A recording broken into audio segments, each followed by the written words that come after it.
नमस्कार, जनभावना टाइम में आपका स्वागत है। मैं हूं आपके साथ रुचि। डायबिटीज़ एक ऐसी बीमारी है जिसका कोई इलाज नहीं है। खराब लाइफस्टाइल और खान-पान की वजह से यह एक आम बीमारी हो गई है। ऐसे में लोगों को कैसे डायबिटीज़ को कंट्रोल करना है, उसको हम जानेंगे। इस वक्त हमारे साथ मौजूद हैं डॉक्टर अनुपम विश्वास जी, जो कि डायबिटीज़ के स्पेशलिस्ट हैं। आइए जानते हैं सर से। सर, आपका बहुत-बहुत स्वागत है हमारे चैनल में। Thank you so much. Sir, हम सबसे पहले पूछेंगे कि सर डायबिटीज़ क्या है? आप बताएंगे तो ज़्यादा क्लियर होगा। तो डायबिटीज़ एक ऐसी बीमारी है जिसमें आपकी ब्लड ग्लूकोज लेवल बढ़ जाती है, ठीक है। ब्लड ग्लूकोज लेवल का बढ़ने को डायबिटीज़ कहते हैं, जिसमें आपकी ब्लड में ग्लूकोज की मात्रा बढ़ जाती है। इसको डायग्नोस करने के 4 तरीके हैं। एक, या तो आपका खाली पेट वाला ब्लड ग्लूकोज लेवल 126 से ज़्यादा हो। खाने के 2 घंटे बाद वाला, जिसको कि हम बोलते हैं पीपीबीएस, वो 200 से ज़्यादा हो। तीसरा, HbA1c, जो आपकी 3 महीने की ब्लड ग्लूकोज लेवल बताती है, ये 6.5 से 6.5 से ज़्यादा हो। या चौथा पॉइंट, अगर आपका रैंडम ब्लड ग्लूकोज 200 से ज़्यादा हो और आपको शुगर की सारी समस्याएं या सिम्टम्स हो, जैसे कि पेशाब ज़्यादा होना, प्यास ज़्यादा लगना, भूख ज़्यादा लगना। तो इन 4 क्राइटेरियाज में से अगर एक में भी आप फिट करते हैं, इसका मतलब आपको डायबिटीज़ या हाई ब्लड शुगर है। तो सर, इसको कंट्रोल कैसे किया जा सकता है? इसको जड़ से, ये तो ऐसी बीमारी है कि इसको जड़ से ख़त्म नहीं किया जा सकता है, तो इसको कंट्रोल कैसे किया जाए सर?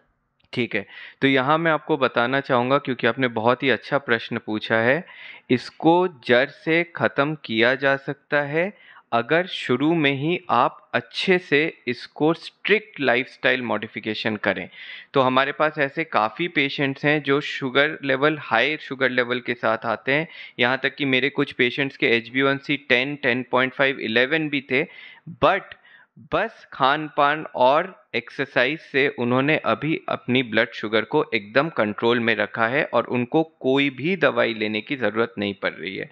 इसको कंट्रोल करने के 3 इम्पॉर्टेंट तरीके हैं। पहला तरीका है आपका खान-पान।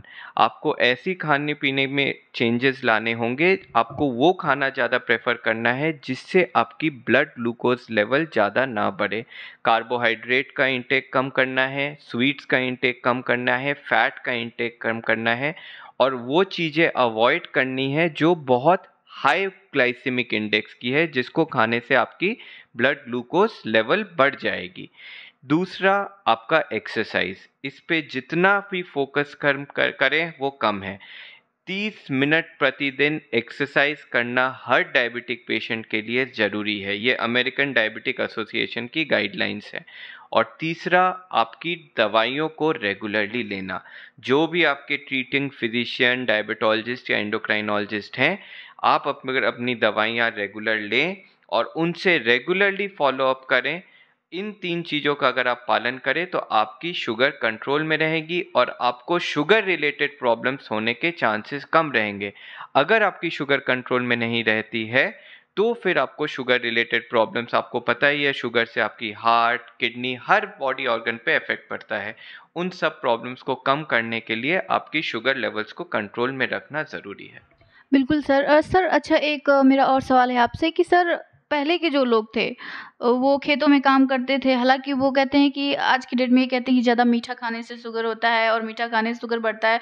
तो पहले के जो ल लोग थे, खेतों में काम करते, सब कुछ करते थे, और मीठा में भी जैसे गुड़ हुआ, चीनी हुआ, वो लोग खाते थे बहुत ज़्यादा।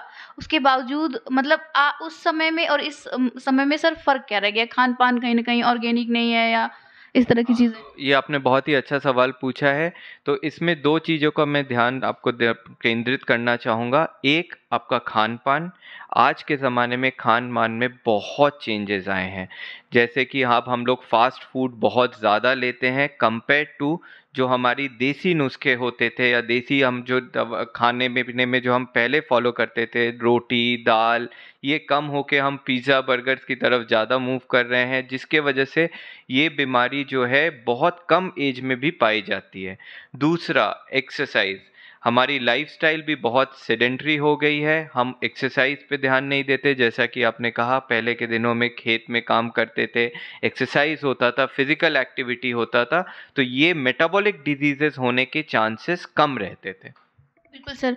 अच्छा सर, एक रिसर्च में देखा गया था कि जो कोविड आया था उसमें मतलब नॉर्मल लोगों के कंपेयर में जो शुगर के पेशेंट थे, जो डायबिटीज़ के पेशेंट थे, उन लोगों की ज़्यादा मौतें हो गई हैं, मतलब कोरोना की वज़ह से डेथ हो गई है।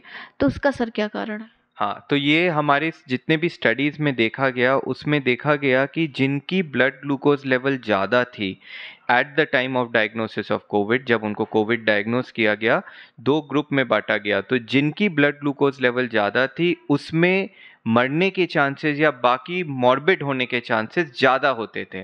जैसा कि आईसीयू एडमिशन्स भी उन पेशेंट्स में ज़्यादा होता था जिनकी ब्लड ग्लूकोज़ लेवल बहुत ज़्यादा थी। तो इसके वजह से ब्लड ग्लूकोज़ को कंट्रोल करना बहुत इम्पॉर्टेंट है, और जितनी अच्छी आपकी ब्लड ग्लूकोज़ लेवल कंट्रोल में रहेगी, उतना आपको कोविड रिलेटेड प्रॉब्लम्स या जो इसके कॉम्प्लिकेशंस हैं डायबिटीज़ के, जिसको हम माइक्रोवैस्कुलर और मैक्रोवैस्कुलर कॉम्प्लिकेशंस बोलते हैं, वो होने के चांसेस भी कम रहेंगे। अच्छा सर, अब डायबिटीज़ को लेके बच्चों पर आते हैं। सर, बच्चों में भी डायबिटीज़ कहीं न कहीं ज़्यादा अब तो कुछ ज़्यादा ही पाए जा रहे हैं। सर, उसका क्या कारण है? तो ये बहुत ही अच्छा सवाल आपने पूछा है। तो पहले के ज़माने में जो बच्चों में ज़्यादा टाइप की डायबिटीज़ देखी जाती थी, वो टाइप 1 डायबिटीज़ थी, जिसमें बॉडी में इंसुलिन नहीं बनती है और बाहर से इंसुलिन लेना पड़ता था। बट क्योंकि हमारा खान-पान भी बदला है, हमारी लाइफ़स्टाइल भी बदली है, हमारी दिनचर्या बदल गई है, तो आजकल जो डायबिटीज़, टाइप 2 डायबिटीज़ जो एल्डरली में देखी जाती थी, आजकल हम वो यंग पेशेंट्स में भी देख रहे हैं और इवन बच्चों में भी देख रहे हैं। जो टाइप 2 डायबिटीज़ जिसमें कि दवाइयाँ दी जाती हैं और जो लाइफ़स्टाइल रिलेटेड है, खान-पान रिलेटेड है, एक्सरसाइज़ रिलेटेड है, ये हमें जनरली एक एज के बाद देखने को मिलती थी। But because of changes in lifestyle, दिनचर्या बदल गई है, हेल्दी लाइफ़स्टाइल नहीं फ़ॉलो होती है, एक्सरसाइज़ नहीं होता है, फ़ास्ट फूड इंटेक ज़्यादा है, उसके वजह से क्या हुआ है कि ये बीमारी टाइप 2 डायबिटीज़ जो लेटर एज में देखी जाती थी, आजकल बच्चों में भी पाई जाती है।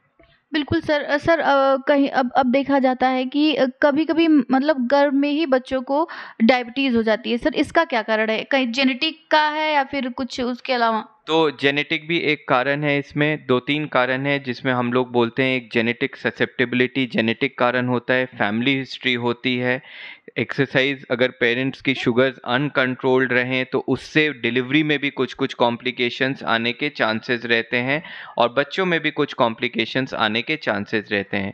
इसलिए आज के ज़माने में हर डायबिटिक पेशेंट और हर नॉर्मल पेशेंट को भी एक बार शुगर जांच करवानी नहीं चाहिए जब वो प्रेग्नेंट होती हैं। तो इसलिए शुगर का कंट्रोल रहना प्रेगनेंसी में बहुत इम्पॉर्टेंट है, ताकि उनको डायबिटिक रिलेटेड कॉम्प्लिकेशंस ना हो।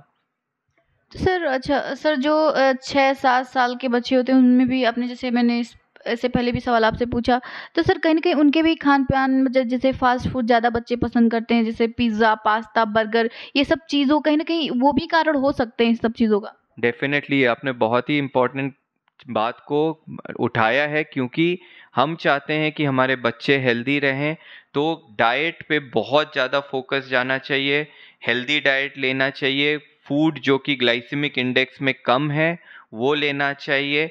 और दूसरी बात, अगर आपको टाइप 1 डायबिटीज़ है, जिसमें बॉडी में इंसुलिन नहीं बन रही है, तब तो आपको इंसुलिन ही लेनी है।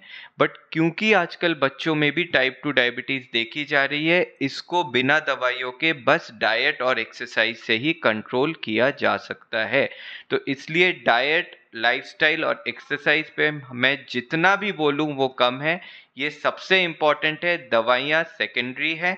आपकी दवाइयों के डोजेज़ बढ़ते जाएँगे अगर आप डाइट, लाइफ़स्टाइल और एक्सरसाइज पे ध्यान नहीं देंगे तो। अच्छा सर, बहुत से लोग होते हैं जो दवाइयाँ लेना नहीं चाहते, मतलब उससे ऊब जाते हैं कि अब दवा एक हद तक तो खाते हैं, उसके बाद उन्हें दवाइयाँ मतलब दवाइयों से दूर जो होना चाहते हैं। तो ऐसे लोगों के लिए सर क्या है? देखिए, ये बहुत ही इम्पोर्टेंट बात आपने बोला कि दवाइयाँ लेने से ऊब जाते हैं, बहुत लोग दवाइयाँ छोड़ देते हैं। पर हमें ये बात बहुत इम्पोर्टेंट और ध्यान से सुनना चाहिए कि अगर आपकी ब्लड ग्लूकोज़ लेवल बस खान-पान और एक्सरसाइज से अगर कंट्रोल नहीं हो रही है, तो आपको दवाइयाँ लेना अनिवार्य है।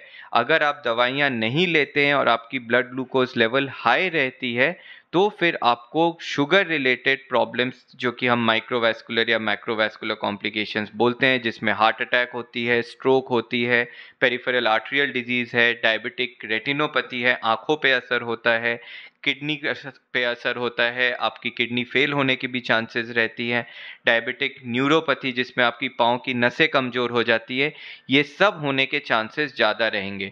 तो अगर खान-पान और एक्सरसाइज से कंट्रोल नहीं हो रहा है और दवाइयों से कंट्रोल होती है, तो आपको दवाइयाँ लेनी ही पड़ेंगी ताकि आपकी ब्लड ग्लूकोज़ लेवल कंट्रोल में रहे। जैसा कि आपने देखा कि शुगर का सिर्फ एक ही इलाज है कि उसे कंट्रोल किया जा सकता है और कंट्रोल जैसा कि आपने देखा कि सर ने बताया, सर के दिए हुए एडवाइस को आप फॉलो करिए और अपने को बेहतर बनाइए, मजबूत बनाइए और डायबिटीज़ से मुक्त होने के लिए आप ये सब चीज़ें फॉलो करिए। और ऐसे ही और ख़बरों के लिए, ऐसे ही और सेहत की ख़बरों के लिए आप देखते रहिए जनभावना टाइम्स।